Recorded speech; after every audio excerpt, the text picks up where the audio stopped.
Pas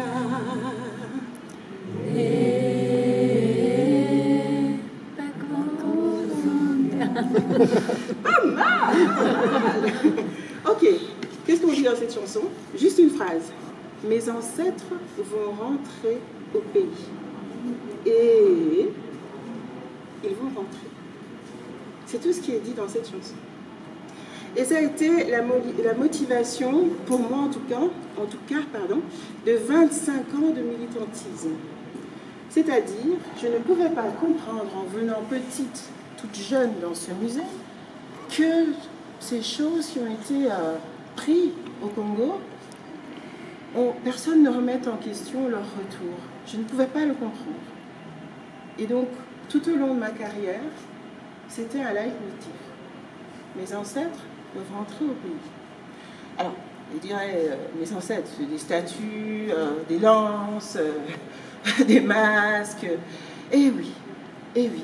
C'est-à-dire que certaines statuettes sont la représentation de mes ancêtres, de nos ancêtres. Donc, c'est un peu comme le style pour les catholiques. Il est investi de l'Esprit de Dieu. Voilà. Donc, ces objets sont investis. Ce n'est pas juste des objets. Ces objets ont parfois aussi une vie et donc une mort.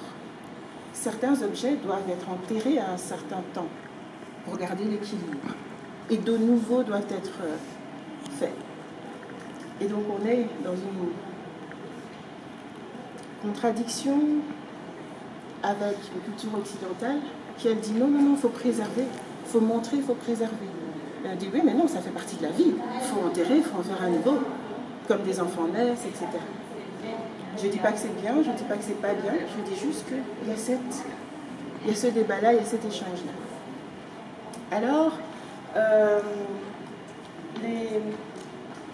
le premier défi, puisque nous sommes ici dans une visite qui s'appelle les 10 défis du musée de Terre Rurale, le 10e défi, il n'est pas au numéro 10, mais je vous le signalerai, a été proposé par des visiteurs et des visiteuses comme vous, qui étaient là la fois passée, qui ont écrit des mails en disant « nous on pense qu'il manque ce défi-là, etc. » On les avait invités à le faire. Et donc je vous invite aussi à réfléchir et dire « tiens, il manquerait peut-être tel ou tel défi » et à nous le partager soit au moment de débat tout à l'heure ou alors en envoyant un petit mail. Le premier défi est pour moi celui du nom. Africa Museum. Ouh, c'est quand même un peu prétentieux ça. L'Afrique a 54 pays. Sont-ils tous représentés ici? Non. Ont-ils tous un lien explicite avec la Belgique? Je ne crois pas. Par contre, sur le plan marketing, Africa Museum, petit côté anglais, côté Afrique, oui, ça attire. Ça claque mieux peut-être que Musée du Congo, je ne sais pas. Mais en tout cas, on se dit que c'est un peu prétentieux ce titre. Et puis on se demande aussi, Africa Museum, donc musée de l'Afrique, ou musée africain, on ne sait pas trop. Du coup, on se demande, qui est africain là-dedans? Exactement, qui est africain? Là, on va regarder le conseil d'administration, l'équivalent du conseil d'administration, puisque ce n'est pas comme ça que ça s'appelle ici, l'équivalent de l'AG, on va regarder le personnel, on va regarder beaucoup de choses pour savoir si effectivement on peut qualifier ce musée de musée africain. Et le musée a été créé à une époque où il y avait d'autres institutions qui s'appelaient aussi comme ça, qui avaient dans leur nom, des institutions belges qui avaient dans leur nom Congo, Afrique, etc. Je me souviens par exemple du Cercle africain de Bruxelles, de l'association Mémoire du Congo qui existe toujours et qui fait beaucoup d'actions, l'association internationale africaine créée par Léopold II, la maison africaine MESAF pour les intimes, qui se trouve à Matongué. Lorsqu'on lit ces noms, on s'attend en fait à trouver beaucoup d'Africains là-dedans et surtout dans des situations de pouvoir. Mais en réalité, non. Souvent, il n'y en a pas, ou très peu, ou ils sont juste des usagers, etc. Et donc, on se rend compte que, finalement, la tradition d'usurpation d'identité, parce que c'est de ça qu'il s'agit, est un privilège blanc. Il n'y a pas un Congolais qui va se lever un beau matin en disant « Bon, moi je vais créer le cercle belge, machin, et il n'y aura pas un seul belge dedans. C'est pas ça. Ou le musée de la Belgique au Congo, il n'y a pas un belge dedans, et c'est nous qui décidons de tout, et on va chercher ce qu'on veut bien prendre à Anvers, Bruxelles et Liège. Non. Donc cette tradition-là d'usurper l'identité africaine, c'est un privilège que s'octroient des Blancs, pas tous les Blancs, mais des Blancs.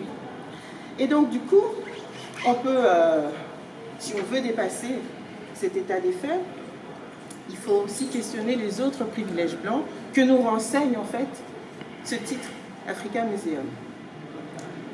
Le fait que les directeurs du musée depuis 125 ans soient tous des hommes blancs, n'y a-t-il pas là un peu de privilège? Même pas une femme blanche qui traîne, même avec une allure très garçonne. Non, il n'y a pas.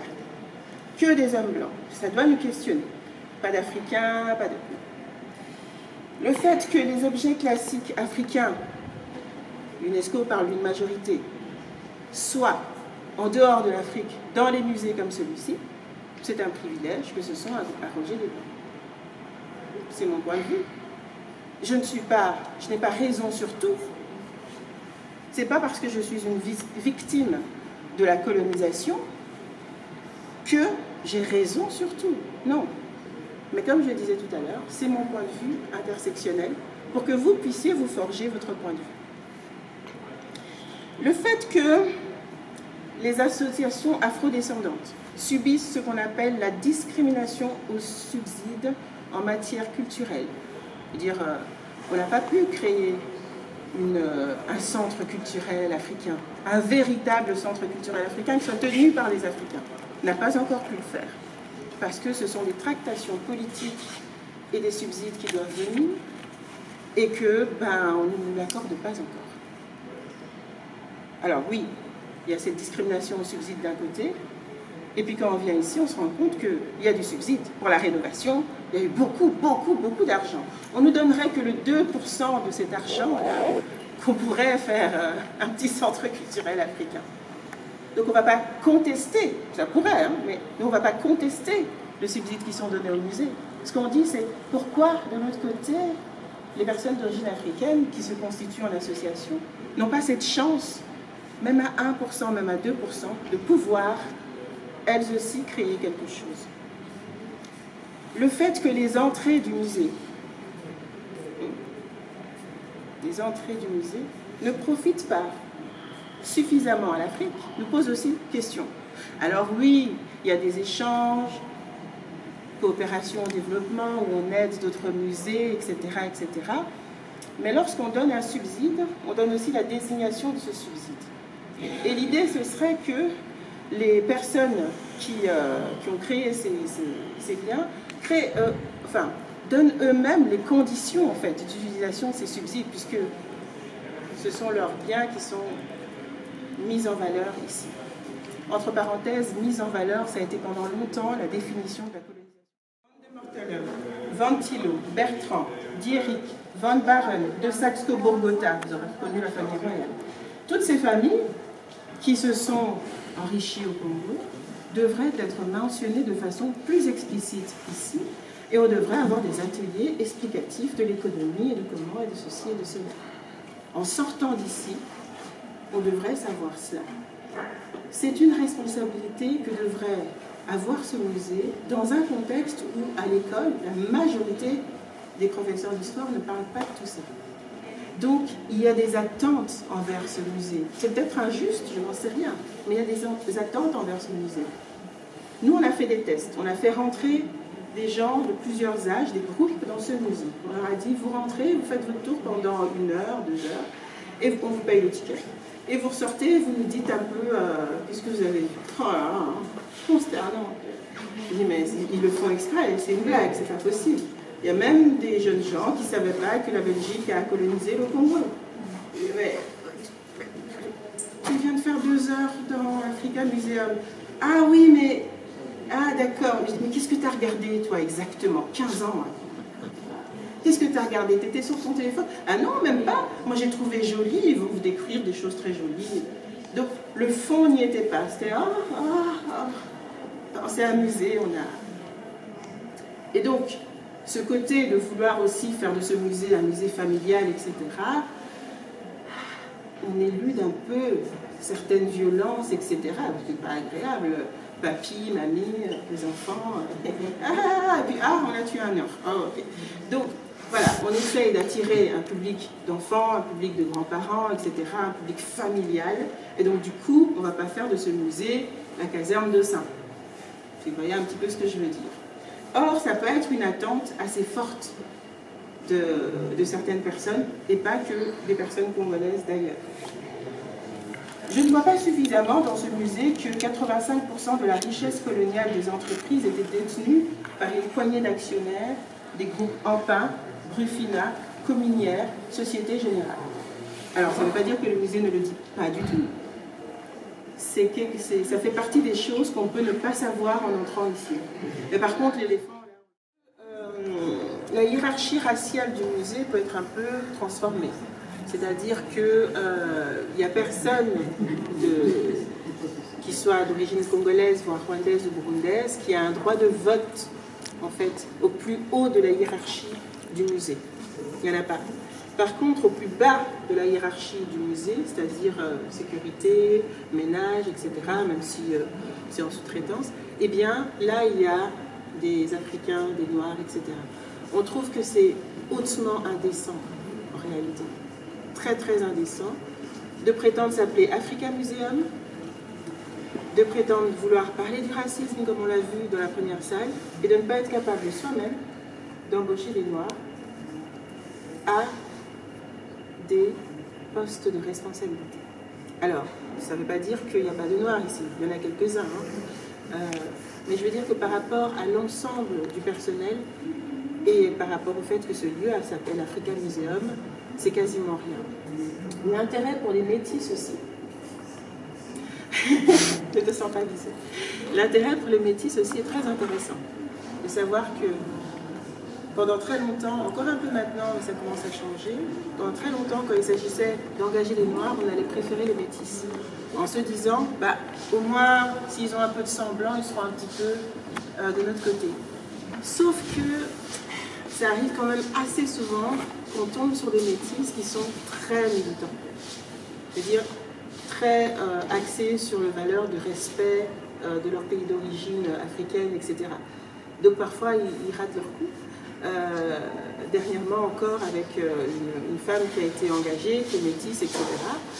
Il y en a qui sont étonnés de son positionnement. Mais elle est à moitié blanche, pourquoi elle réagit comme ça? Oui, mais bon, c'est pas la couleur en fait, la vérité. C'est ça. Ce n'est pas une question de couleur. La preuve est qu'il y a des gens dans le personnel du musée qui ont des positions parfois plus radicales que moi. Et ce ne sont pas des positions violentes, etc. Mais en termes de réclamation de la justice, elles sont parfois un pas plus que les personnes d'Africaines peuvent l'être. Donc, ce n'est pas tant une question de couleur.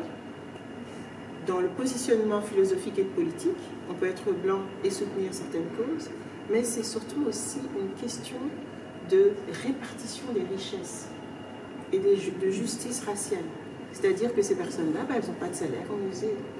C'est ça que ça veut dire. Ou beaucoup, beaucoup moins. Donc, c'est un défi, moi ça me semble facile à faire, mais peut-être que c'est difficile pour le musée, au-delà du fait de savoir si on a assez de budget ou pas, d'engager des Noirs, tout simplement. Avec des diplômes, etc. Mais apparemment, c'est difficile. Donc, on peut creuser et se questionner là-dessus. Et voilà, donc, nous, on appelle ça donc le défi de réparation. Un autre exemple, c'est que je trouve indécent, et pendant des années, j'arrivais ici clandestinement avec mes groupes. Et si on me disait, tu ne peux pas rentrer, je fais, ok, d'accord, j'appelle l'RTBF, je vais faire un scandale. Et pourquoi je faisais ça? Pas juste pour embêter mon monde. Parce que je trouvais indécent, encore une fois, en tant que descendante de colonisés, de devoir payer l'entrée pour voir ce que mon grand-père, mon arrière-grand-père a fabriqué. Je trouve ça hautement indécent. Et donc, j'estime que c'est une démarche de réparation, et je ne suis pas le seul à estimer ça, tout Bamako au moins l'estime, que de voir si on peut réfléchir à, par exemple, les descendants de colonisés peuvent rentrer gratuitement. Par exemple, c'est un exemple. En tout cas, personnellement, moi j'ai dit, je refuse de payer le musée. Je ne veux pas mettre Évidemment, la première fois, j'étais enfant, on a payé pour moi, mais dit, je refuse de payer l'entrée au musée. Et j'ai la même position envers d'autres institutions qui ont un lien assez fort avec la colonisation. J'ai la même position aux Beaux-Arts. Je dis, je refuse de payer tout le bois là que vous avez, il vient du Congo, ça, et vous voulez que moi je paye? Je dis, je paye pas en fait, et je vais rentrer. Sinon ça va être un problème, je vais en faire un problème. Et ils n'acceptent pas parce que je les menace, même si c'est vrai qu'ils n'aiment pas la presse, voilà. Mais ils acceptent parce que quelque part ils savent que je n'ai pas totalement tort. Ils veulent juste pas que tous les afro-descendants de Belgique aient cette position, ça va être compliqué. Hein? Bon, on va avancer un peu.